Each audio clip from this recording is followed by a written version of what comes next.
Hi there, folks. This is the Mail Right Real Estate Agent Show. This is episode 50. It's the big 50, Bill. Right. And this is Memorial Day, and Jonathan is running the console. So we call an aviation right seat, left seat. He is controlling and doing everything. So today, Jonathan, we sort of went over what we're going to talk about over on Blab, but let me tell the listener what we're talking about, what we're going over. So it's Memorial Day. So we're going to talk about Memorial Day, long weekends, what agents can do to actually get a transaction on those days. If you work those days and line things up, there's a high probability that you can get something in escrow. And we are also simulcasting today, folks, on blab.im. That's what I had to do, is to go jump over there. But so we're talking about Memorial Day, long weekends, what we can do. Talk a little bit about Facebook, what we're working on the project. Take a break in there too. And then we're going to talk about the part 3 of Zillow and what my conclusions are for the agent out there. So without further ado, Jonathan, how's that sound? Sounds great, Bill, to me. Sounds good stuff. It's Memorial Day. I want to thank everyone who has served and protect our country, first responders. Also in England, they have something similar to this too, don't they? Yeah, it's in November. It's the third Sunday of November, and it's a memorial day to those that sacrificed their lives in the First, Second World War and afterwards, Bill. Okay, so very good, and we want to thank those. It's been a real nice weekend. My family truly, we do not do real estate. We do not much work. We're doing this podcast here. I'm actually heading up to Lake Tahoe via Truckee this afternoon. Everyone's doing stuff. So we're having a nice weekend, but there's always time to do a quick podcast, especially when we didn't get it out yesterday. No. So you think that agent should be trying to get a listing or a transaction over this type of weekend, don't you, Bill? Yeah, the way I discovered that was probably 20 years ago. Our real estate company in California, we had the design build construction behind a conference room, but I would answer the phones on the long weekends, and I'd be working on design engineering. And what I found was there's people trying to buy houses, like on the 4th of July long weekends. I'm licensed. I actually went out and showed a house on 4th of July the first time I discovered this. And the guy said, well, my agent's out of town. I said, well, I'm here. We're doing it. So why don't I write the contract now? Because he just did. So we wrote the contract. So here's the thing is, a lot of people come in and out of towns. You can really set up, it's really the buyer's weekend. If you're working with buyers, you'll find it was always a buyer's transaction or one of our listings. We carried as many in our little team, as many as 12 to 14 listings with Karen, myself, and one assistant. And usually there's buyers out there on these long weekends who are interested in buying houses or working with somebody because they are new into town, or they just have the time, because a lot of people are working. They don't have time except for these long weekends. So the point is, I think, is ideally set up a buyer ahead of time, be available on the phone. But let me tell you what not to do on the long weekends. Do not do any open houses. We just had 2 of Karen's friends here in Reno, and Karen, of course, has a brokerage in California, and she works for Chase International here as a broker associate. But in Reno, the open houses, we talked to a couple of people had them. They had like almost no people through like 1 on both of them. Yeah. So the open houses themselves don't do well, but if you can find a buyer ahead of time or be available on the phone if you have listings to answer these questions and maybe show a house or connect with somebody for coffee who might be in town, you might build a long-term client or sell a transaction. Literally, I think 4 or 5 4th of Julys in a row, we put a house into escrow that we did not expect. So 4th of July weekend was always a good weekend. One other thing I want to talk about is the cycles, at least here in Reno. In May, it's one of the very, very best months to do real estate, to get listings and do everything. The first couple of weeks, or in June when the kids get out of school, as soon as they get out of school, there's like a 2-week gap where it really dies down, where a lot of the kids and the families just go on leave right away, or leave on vacation. So just cycling it through, May's a great month, June is okay. In June, July, August, people get into the last houses. So that's sort of how it cycles here in Reno and in California, where we were in Modesto, or we still are actually. So what do you think, Jonathan? That makes sense? Yeah, I think local factors do have a sizable impact, because I think October, the end of October, obviously depending on when you're going to have the Thanksgiving. But as soon as that first snow hits Reno, really the property market really dies, doesn't it, Bill? It does, but I'll tell you what, if you want to buy a property, the time to buy it, and Karen, we were talking about this, is November, December. Amazing deals are available at the end of summer. We bought a property for a client that was appraised at 80,000 more than what we got it for him. And it was a beautiful property on about an acre and a half, nice home, a little older home, needed to be fixed up, but a lot of land, a lot of property.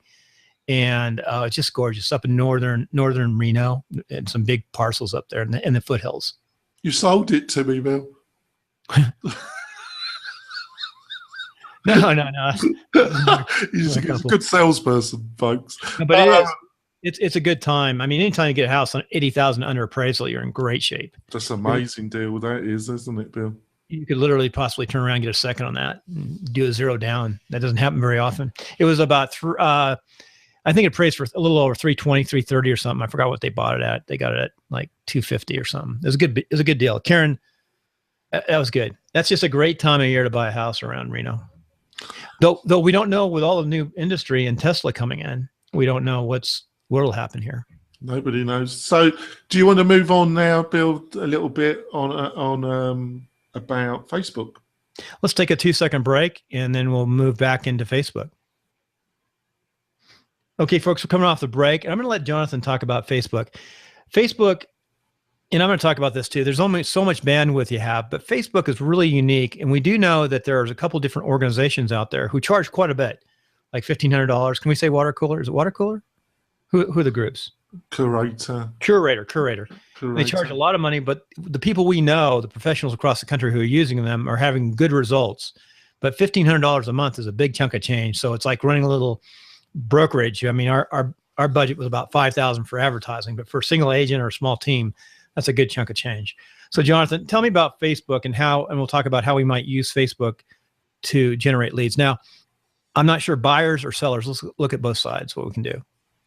Well, I think the great thing about Facebook is increasingly I'm becoming dissatisfied with Google and AdWords because the changes over the past 18 months that Google has done with the layout. And the effect of that, folks, is that natural search, not paid, but natural search in a lot of very hot areas, it's literally almost been pushed off page one. So I increasingly started to look at Facebook, and Facebook, the analytics, the other changes that they've brought in around mobile, it's such a friendly mobile platform, and it's so easy to use on smartphones, and it's really something Facebook has really done fantastic, Bill. And now almost 70% of your traffic from the web or from Facebook will be using a mobile device, Bill.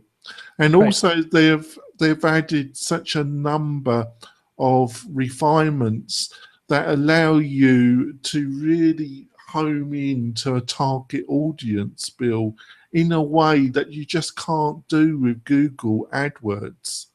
And their management system and just that ability to key in to specific audiences has become so much more, in my mind, Bill, so more powerful than other forms of online advertisement. How does that sound, Bill? Sounds good. So exactly, how does it work? So you got a little ad off to the right, but there's other ads in other places. And from that ad, you send them to more or less a landing page where you're trying to get a action or some kind of information. Well, hopefully I'm going to get too techie here. I'm going to try and keep it as the language as general as possible. When it comes to the actual advertisement, Bill, they have two main places where the adverts show. The ones on the right, because you've got a kind of sidebar area, and then you have the adverts that show up in the main feed. And you could slightly criticize them, but they do their best to make sure the adverts is for the benefit of Facebook, the advertiser, and the consumer, that the adverts that show up in the main feed are as are as customized and as in the interest of of of the person they are shown up as possible. So what I was getting at, it's very hard to tell what's advert and what isn't advert in the main feed. You know, people also get success on the right hand side. They're cheaper, actually. It's cheaper to advertise on the right hand side, but the statistics prove that the engagement level isn't as high, Bill. So they're cheaper, but the actual engagement doesn't match up with the adverts in the main feed. Then, depending, when it comes to MailRite, what we're trying to build is that if you're regularly putting content on your Facebook page and then you put a specific post, and that post you're going to boost it, and that's internal Facebook language, folks. For a certain amount of money, you can boost that page, and by boosting that page, it can be shown to a much larger audience than would be available on your normal Facebook page. Did I explain that coherently, Bill? Yeah, boosting, but boosting without a plan is a waste of money. No, that's like what I say. You've got to have a specific post that you're planning to boost. Right. Bill's totally correct. Just boosting something out of a whim. And also you've got to have an active Facebook page. People will be, there's no point in boosting a specific post and then somebody goes to your Facebook page and they don't see any decent content. And that's one of the things that MailRite helps with, that level of interesting content. But then you want them to like the page. Now, we do that at a certain price, and that really helps to publicize your Facebook page. Our next product is around actual getting new buyers and sellers for the agent. And the reason why this gets a bit more complicated, Bill, is you need decent adverts that from somebody that's already done sizable testing on what works and what doesn't work. And also you've got to understand a little bit about the specific requirements of each agent or small team. So you need that experience about what adverts have worked and what adverts doesn't. And then you need to set up, you need a website, and B, you need a specific landing page with some offering that will induce the buyer or seller to give you their details, Bill. So there's about 4 different elements to this, and this is one of the reasons why a lot of agents don't utilize Facebook paid advertisement, because it's seen, and it is, you've got 4 different areas that you've got to get right, Bill. Right. And what I can say is we're going to go into Zillow after we take a break. But before we go there, the Facebook advertising system seems to be the highest targeted way to reach out to people, period. You can target it down to income, location, household. And I'm experimenting with, just think what you can do. If you got those MLS addresses you want to target. And they've introduced pinning. What pinning is, Bill, is that you, and then you introduced that recently, you can put a specific zip code in and give like a quarter mile, half a mile out. And it will put the impressions, the advertisement, folks. I'm using a little bit now Facebook internal language now, but it will show the advertisement depending on the pin. And I just introduced you, but Bill's so right. That's why I find it such an attractive medium. It's getting the eyeballs, it's getting the engagement. A lot of people spend, I don't, I'm sure Bill doesn't because we're both very busy, but a lot of people spend over 20 to 40 minutes a day on Facebook, Bill. Yeah. Now I'm on Facebook every night because I have a group with 600 in it. So every night I come up, that's the last thing I do. I come up on Facebook, I check my group, I write a little couple notes back and forth. And so I'm probably on it 20 minutes every night, 25 minutes. That's a great way to use it, isn't it, Bill? It's the last thing I do. And the other thing too is I'll hit advertisements just to look at them to see what's happening. Now, two things I want to talk about just briefly on Facebook. When I hit an advertisement, it's probably putting a pixel, targeting, whatever you might call it, on my site. It's actually on my web browser. So, yes. Right? Is it my web browser is on Facebook. Yeah, that's the other factor. I'm going to try not get too techy here, folks, but what the beauty of it is that you do need a website. You don't really want, you're not going to be allowed to do this on your brokerage page, but if you haven't got a web page, and this is a little bit of advertising, this was one of the reasons with the MailRite system, we provide a website, and this is the reason why we did it. A lot of agents say, well, I've already got an agent page, or I've got this and that. But we provide a web page which we can put that pixel on, and then we can drive traffic back to that website based on, and there's a criteria. You can, this is the reason why we encourage people to use the mail element of MailRite, is because that list that you put into MailRite is going to be the same list that we put into Facebook. And if the email part matches, Facebook will retarget that advert to those people. And they're going to be the people that know you. And then also the people that come to the website, it will retarget that. And retargeting, it's a buzzword, folks, but what it basically means is they're going to see an advert of you that, again, a number of times depending on what your budget is. And one of the dirty secrets, Bill, of the internet is that most people that go to a website never come back. And that's why retargeting or re-showing and getting them to come back is so important, Bill. No, I agree. And I tell you, I played around with some of the ads myself, and I've actually seen some products that I've become interested in because they're always there on Facebook, and I'm pulling up a lot of their ads. Well, it's a strange thing. When it's first explained to you, you think, no, I'm not influenced, you know.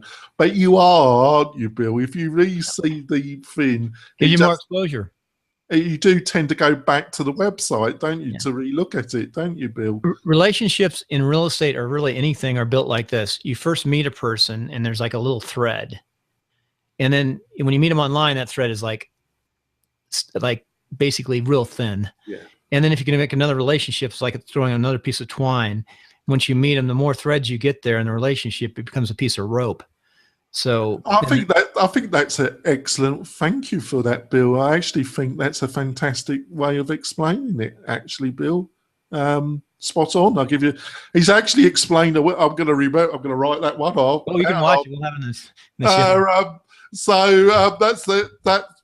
Bill in a very simple, powerful way has explained why this is important.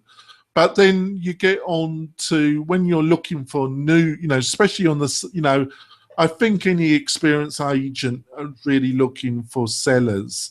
And this is the power of WordPress. But you've got to link it with an effective landing page, and you've got to have somebody who's got the experience. Otherwise, you're going to spend a lot of time with testing, and it might take about 3 to 4 months to find out. That's why we've got somebody on our team that's got over 2.5 years of experience of running these type of campaigns. Yep. And we remove all the time and wasted money, because he knows straight away what kind of landing page and what kind of advert is going to work, depending if you're looking for buyers and sellers. But I would say 80% of the people that approach us, folks, are looking for sellers. With that, let's go to a break. And I'm actually going to try a commercial on the break for you. It's something a little different. How's that? Let's go for it, Bill. Okay, folks, we're on a break. I'm going to do a commercial for Jonathan instead of put one in when we do it post-production. But one of the products that he has in MailRite that I've always liked, it's less than $10. And that's his basic mail. It provides a lot of things, but I liked it initially because what it would do is, if once you have a business Facebook site, it would put at least one story automatically on that Facebook site. So you always had something fresh that was associated with real estate. And then they start getting, the technical words, followers, leads, or looks, or whatever it is. So that's a really good thing just to have in itself. But then there's also other stuff that do take much work that I've told Jonathan he really needs to charge for training people, from the mail list to the other things that you can do. And also you get a website. You get a website for that $10, which is really affordable. And now with that website, once you get the basics set up, that's when you have to spend some money on the Facebook's advertising and marketing and setting up. There is some cost there, but you don't even need that initially. You just need that $10 site to get set up going, getting your business page set up on Facebook. And that's all in the first part of the package. And that's very reasonable, Jonathan. Yeah, it's what I'm really up to, Bill. I always planned this, but it's taken over a year to kind of really work out the technical barriers. Is what I'm really building, Bill, is a kind of lower curator. A curator product that the average agent can afford. That's what this really is, Bill. And the reputation, because we're going to be introducing video. So what that's around, you can send a message through the MailRight system, and it's integrated referral, getting new reviews. But we can be adding the power that you'll be able to add a video message to that, asking for a review. Yeah. So, now, if your head's about to pop and spin, we're going to come off the break. Jonathan gets a little too much tech in there. Folks, you got to stop inch by inch as a cinch, just one step at a time. I'm a big believer in the $10 account. That's your first thread. And then slowly, learn. It doesn't come overnight. Real estate's a lot of work, as you know, and you get what you put into it, and it's a balance. So, Jonathan, with that, we'll come off our final section, which will be about Zillow. So I've spent about $750 in 2 months in Zillow, and we did something, of course, that we normally wouldn't do. We actually called Zillow to square away my wife's account. She had 4 Zillow accounts. I had 1. And the person who provides tech support was really a salesperson. And we don't normally buy anything off the cuff. I don't know what we were thinking, but she had been talking for months about how the top agents are using Zillow. And I got into it, and maybe they're using Zillow, maybe they're not using it right. Now let me talk about how I think the average agent should use Zillow. First of all, if you're starting in real estate, you have no business buying into Zillow unless you're wealthy and have a lot of money and a lot of runway. But what you should do is get in there and set everything up you can that's free. That includes referrals, people, contacts, listings, everything you need to know. Now, what you buy, the initial product, there's a couple products, and it's really hard to figure out what their products are. They sort of tell you, but they're mostly impressions for a zip code. And we're paying about now $340 a month or something like that. For impressions, and it's been the second month, and we've got 5 or 6 leads coming in. We do, and most of them are good email addresses, so you can build your email list and all that. And we've got one of those Karen actually went and met with and showed properties. So I got a feeling that over a period of time, she's probably going to sell at least 1 house this year from a Zillow lead. I said there's a high probability, so it'll probably be a break even, maybe a little bit better. But that said, spend a few months getting in there, setting up all the freebies, learning it inside and out, and then decide if you want to do impressions for an area. Also, if you're a team, let me tell you when you would want to do Zillow in my book.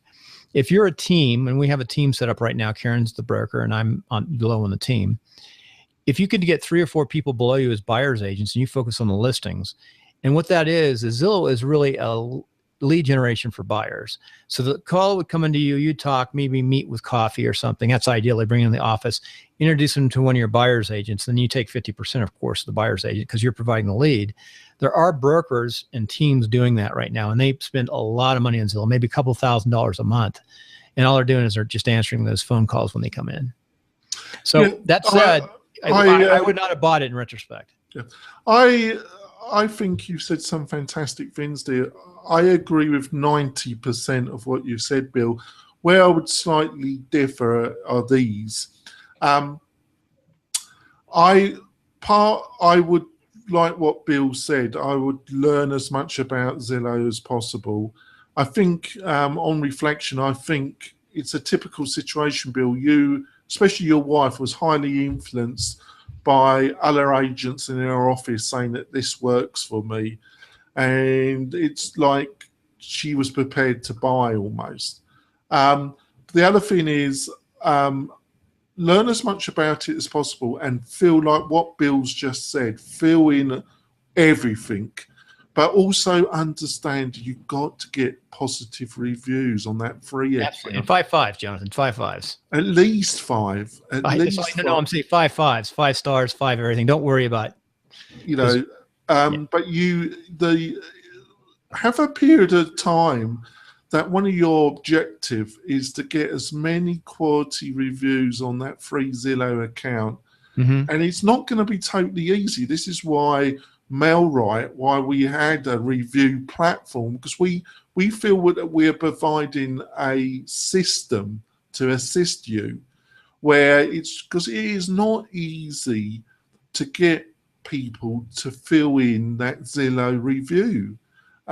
So you've got to have a system, and we normally advise that the messages that our agents send out through Mailrite is that it offers some form of, they're going to, if somebody leaves a review, they will match it to a local charity, blah, blah. You've got to read the terms of Zillow to see that you're not breaking the review terms on Zillow, but we provide information to help you formulate the system. So it's really, really important to get reviews, build that up. It's really have it totally filled in, and then it's not going to happen instantaneously. Like what Bill says, it's probably going to start around $300 plus. And it's probably going to take about 3 to 6 months before you really see a return on that investment. So you've got to be prepared for that, folks. So if you're not in the position to wait it out 3 to 6 months before you, and the other thing, folks, is if you're a new agent, and Bill's remarked about this before, you're probably going to get a lot of buyers. And if you don't want that, it might not be the most suitable platform for you. What do you think, Bill? No, that's strictly buyers, but you'll learn a little bit. But let me tell you, everything you do. Here's one last thing I want to close on. Karen is gone back, and we have a brokerage in California, but she's really an independent agent. I support her a little bit as an assistant on her team. But I'll tell you what, there's so much to do now for an agent. There's only so much you can do by yourself. So you got to contract virtual assistants, whatever it is, to create a team. You got to figure this stuff out, because this world has changed in real estate. Still relationship, but there's just so much more out there. So with that, Jonathan, I think we'll finish up with this Memorial Day. Episode 50, Bill. Yeah, 50-50. And I did not get a chance to test this mic. I'll show you something if I can pull it up here without destroying stuff. I've got behind the scenes. See, it's not going to work. Oh, it's got a big, let me pull these off. So we're finished with the show. So a little after the show content here. I won't put this on the podcast. Right. But let me show you. These are nice wires. I'm going to probably start podcasting much less, just because I'm working on learning management systems and podcasts. Well, you have cut back a lot, haven't you? Well, I'm going to still do, and I'm going to probably do more local interviews. I've been told my time to help Karen 80% of the time, but this is called $150 for a cloud boost on my mic, because this mic right here, I would not recommend to a podcaster. Wow. All I would recommend to do for a business person using podcasting as a tool to do exactly what you're doing. With the ATR 2005 or 2100, your sound is good. And you just did a podcast on your own, which had phenomenal sound compared to using that Zoom. So good job on that.